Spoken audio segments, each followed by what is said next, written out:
अगदीच. म्हणजे अभिनयावर तुझं विशेष प्रेम आहे, पण तुझ्या आयुष्यातला सर्वात मोठा भाग म्हणजे अध्यात्म.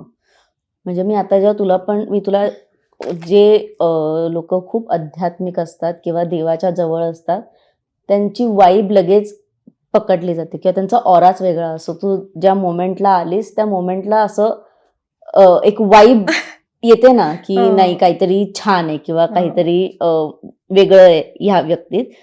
तू गळ्यात माळ घातलीयेस, तू हातात ब्रेसलेट आहे, तू इथे गंध लावलाय, तू अजूनही नामजपचं तुझ्या हातात मीटर आहे. किती देवाच्या जवळ आहे किंवा तू किती आध्यात्मिक आहेस. खूप जास्त. म्हणजे देव, स्वामी माझ्या आयुष्यात खूप मॅटर करतात.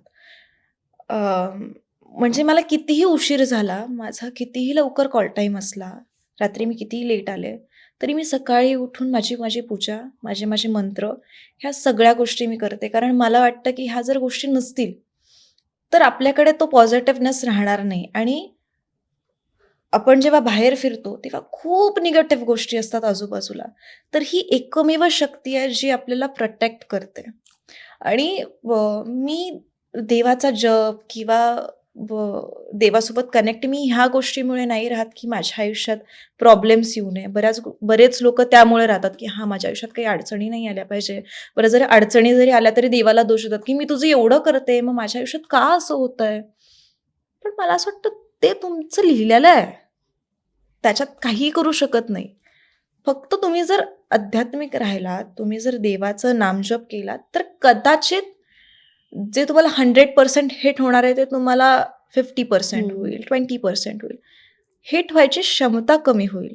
हिट ते होणारच आहे तुम्हाला. त्यामुळे त्याला देवाला दोष नका देऊ. दॅट इज युअर कर्मा आणि ते तुमच्याकडे येणार. सो असं मला ते वाटतं. आणि स्वामी तर माझ्यासाठी मी बेस्ट फ्रेंड आहेत माझे ते. माझे वडील आहेत, माझी आई तर आहेच. पण ते पण आहेत.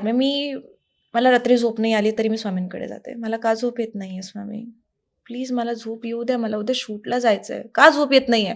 असं करते. कधी-कधी माझे काही कामं नाही झाले. का नाही झालं माझं काम? का असं करताय तुम्ही? का होतंय हे? मग मी बोलत नाही कधी-कधी. मी चिडते आणि असं होतं माझ्याकडनं. आता आता मी बोलणार नाही तुमच्यासोबत. आता मी पूजाच नाही करणार तुमची. आता मला बोलायचंच नाही. मी रागवले तुमच्यावर. पण अगेन मग मी परत दुसऱ्या दिवशी पूजा करायला जाते. हां, आज पूजा करतीये मी. हे माझे टॉक्स असतात देवासोबत आणि हे मी बोलते. मी नैवेद्य जरी दिला, "हां, खाऊन घ्या. दिलाय खायला. खाऊन घ्या. कसा झालाय सांगा मला." असं मी बोलते. मग माझी आई म्हणते, "अरे बावळट आहेस का तू? येडी आहेस का?" असं नको बोलत जाऊ. लोकं बावळट समजतील तुला. समजू दे. मी देवासाठीच बावळट आहे. इतर गोष्टींसाठी नाहीये. पण देऊळ बंद नंतर किंवा त्या दरम्यान स्वामी भक्ती सुरू केली, की आधीपासून घरात ते वातावरण होतं? आधीपासनं. म्हणजे माझी आई माझ्या जन्माच्या आधीपासनं स्वामींची सेवेकरी आहे आणि आजी माझी 12-13 वर्ष वारी करत होती. आता तिला मध्यंतरी पॅरालिसिसचा अटॅक आणि ह्या सगळ्या गोष्टी तिला हेल्थ इश्यूज झाल्यामुळे तिची मी आणि आईच म्हटलं, हं. की "तू थांब, नको बरोबर. करूस. कारण उगीच तुला त्रास होण्यापेक्षा तू घरातनं देवाचा जप आणि हं. देवाची साधना कर. नाहीतर फार गरज नाहीये." माझ्या आजीमुळे खरं तर माझी आजी ह्या सगळ्या गोष्टींना हे आहे. तिनेच मला देवाची आवड लावली. म्हणजे आमचं 6:30 झाले, की आम्ही दोघी हरिपाठाला बसतो. रोज आम्ही हरिपाठ करतो, नामजप करतो. ह्या सगळ्या गोष्टी आजीच्या आणि माझ्या चालू असतात.